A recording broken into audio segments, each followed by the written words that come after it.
Natural law includes the right to defend yourself. It includes the right for a nation to defend itself, which is revolution.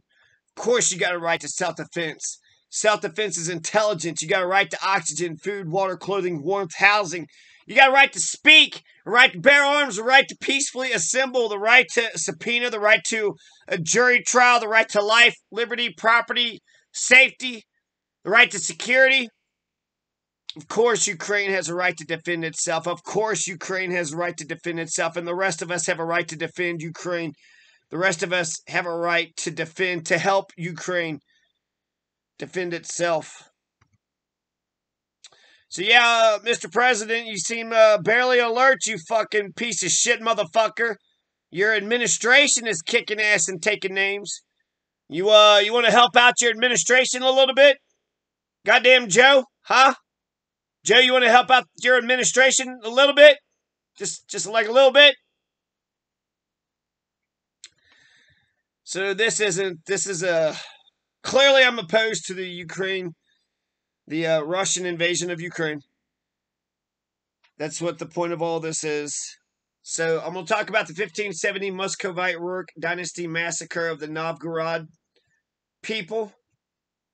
You're going to have Rurik, right? It started out the fucking massacre, right? You had, Abid Habid, what was that guy's name?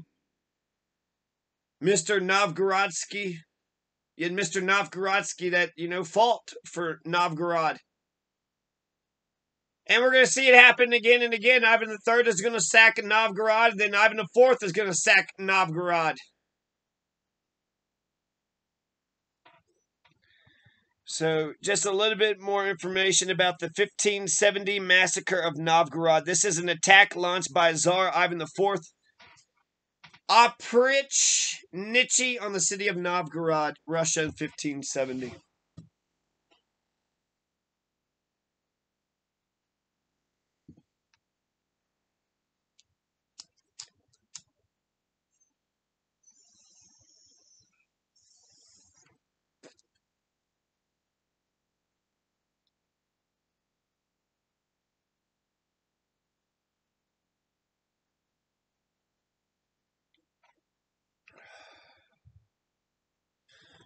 One year before the carnage, in 1569, the Tsar evicted several thousands from Novgorod, the neighboring town of Pskov, in an attempt to avoid a betrayal like the one in Izborsk.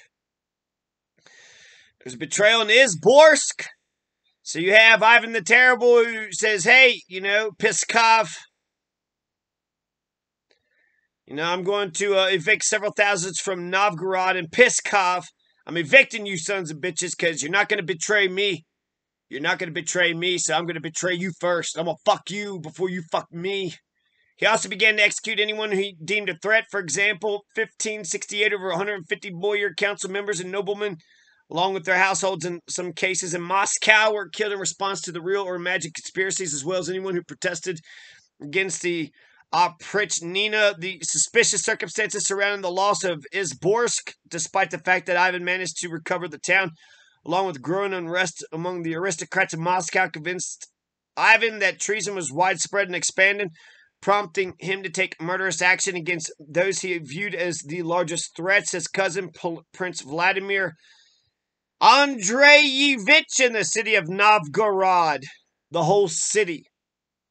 Shortly after the executions of Prince Vladimir Andreyevich and most of his family, Ivan the Terrible launched an attack on Novgorod, claiming treason and treachery. There's no concrete evidence to suggest that Novgorod actually planned to defect to Poland and Lithuania. Novgorod's planned defection, as well as its alleged plan to convert en masse to the Roman Catholic Church, has been used as part of the justification of Ivan III of Russia for taking direct control of the city in 1478, and it seems that Ivan IV copied his paternal grandfather on this and on several other occasions, fighting the same battle twice. So Ivan III is going to sack Novgorod in 1478. 1478, nearly 100 years ago, about 92 years ago. So 92 years before 1570, Ivan III had sacked Novgorod. Now Ivan IV, And that was his paternal grandfather. So that was his grandfather. Ivan III was his goddamn grandfather, did the same shit, used the same fucking excuses. Novgorod is the historical Russian town. If Novgorod is the historical father town of the Russian people, then how come Novgorod, they're afraid that is going to go to the Polish, the treason and treachery. They're afraid that Pskov and Novgorod is going to go like Izborsk and go to what? Go to the goddamn Polish people or Lithuania? Yeah, Poland, Lithuania. You're going to deflect the Poland, Lithuania, aren't you? You're going to deflect the Poland, Lithuania. I know you are. Ivan's force started from Alexandrov village, where he resided and ruled from December 1564 to February 1565. So it's going to take him 5 fucking years before the massacre begins. But, he flees Moscow before the creation of the Oprichnina. They move from Klin at the beginning of the Tver district, sweeping westward through Tver and other centers and all the way to Novgorod, plundering and terrorizing each population, laying west to everything in their path. On January 2nd, 1570, the advanced regiment of the Tsar's armies arrived on the outskirts of the city 4 days before the Tsar. They were to construct a barrier around the city, trapping the inhabitants. The regiment also attacked the monasteries surrounding the city, looting the treasuries and beating and or imprisoning the clergy. This is just like the circling of Kiev and Mariupol and Kharkiv and, well, I guess they're just bombing Lviv, right? Where else? At Kratachova, Vola Novak.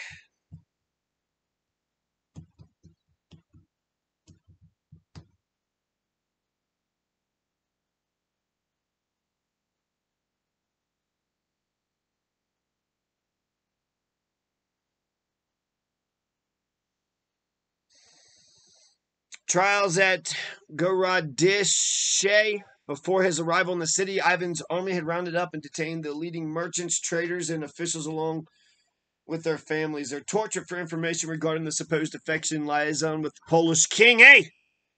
You're friends with the Polish king, aren't you? They're tortured for information regarding the supposed affection and liaison with the Polish king. The judges employed exceedingly cruel tortures to facilitate their inquiries, including burning with a clever fire-making device called a grill by the chronicler, roasting over fires, or being strung up by one's hands and having one's eyebrows singed off. An equally brutal punishment also awaited many upper and upper middle class families, including those implicated or questioned. Women and children of all ages were bound and thrown from a high bank into the Volkhov River, where they were trapped under the ice. Soldiers patrolled the water in boats, armed with boat hooks, spears, lances, axes, pushing down anyone who managed to surface alive. Those condemned by the court after enduring questions under torture were often tied to sleds, dragged through town until they too were forced off the bridge into the river.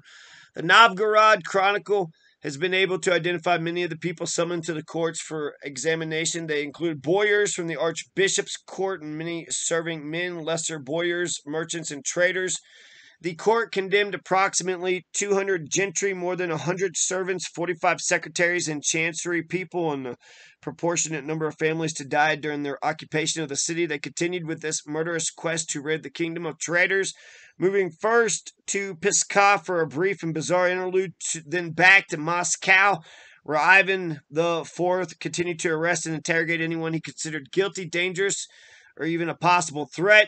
Ivan the Terrible looked into the supposed treachery at Novgorod within his own court, examining who had contact with the archbishop and therefore had been involved in the plot. His suspicions were especially focused on several prominent members of the boyar court: Alexis Basmanov and his son, Nikita Funikov, the treasurer, Viskovada, the keeper of the seal, Simeon Yakovlev, Vasily Stepanov, the crown secretary, Andrei Vasiliev, and Prince Afanasy Vyazemsky. While the details of the investigation have been lost, the trial results are known. Most of these men, court favorites, Basmanov and Vyazemsky included, were condemned to death along with Prince Peter Obolinsky, Sarabriani, and a handful of others. Most others, around 180 people, were given pardon.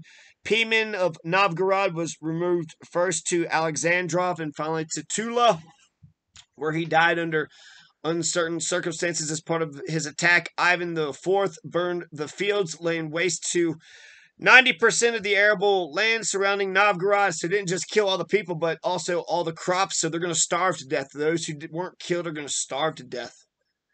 Coupled with the crop failures of the years before, this would create a massive food shortage and cause supply problems for Russia in the Livonian War. With the loss of the majority of its production capacity and the economy essentially in ruins, Novgorod, a city that until Ivan III rivaled Moscow for the seat of power in Russia, lost its political standing in the Novgorod Republic, officially becoming a thing of the past. If the Kievan Rus were great, just because it was a state, well, the Muscovites destroyed a state, a city-state, the Republic of Novgorod, the Novgorod Polis was destroyed. So Muscovites destroyed the state. If they had a state, then they destroyed a state. So what the fuck? Ivan III had dispossessed Novgorod of over 4/5 of its land, keeping half for himself and giving the other half to his allies. This is the first Ivan. Ivan III is going to sack Novgorod. Subsequent revolts were punished by the removal en masse of the richest and most ancient families of Novgorod to Moscow. Yavatka and other central Russian cities. Archbishop Feofil II was removed to Moscow for plotting against the Grand Prince. Rival Republic of Pskov owed the continuance of its own political existence to the readiness to which it assisted Ivan against its ancient enemy. The other principalities were eventually absorbed, be it by conquest, purchase, or marriage contract. The Yaroslavl in 1463, Rostov was brought into the fold. 1474, Tver in 1485, and Yavatka in 1489. Yavatka in 1489. 1489. Yavatka became part of the Rome, the Russian, the Swedish, Viking, Russian Empire. There was one semi-autonomous prince in Muscovy when Ivan acceded Prince Mikhail Andreevich of Varia, who had been awarded an appanage by Basil II in 1478. He was pressured into giving Belozersk to Ivan, who got all of Mikhail's land on his death in 1486. 1486. And there's that Ivan, he's fucking terrible.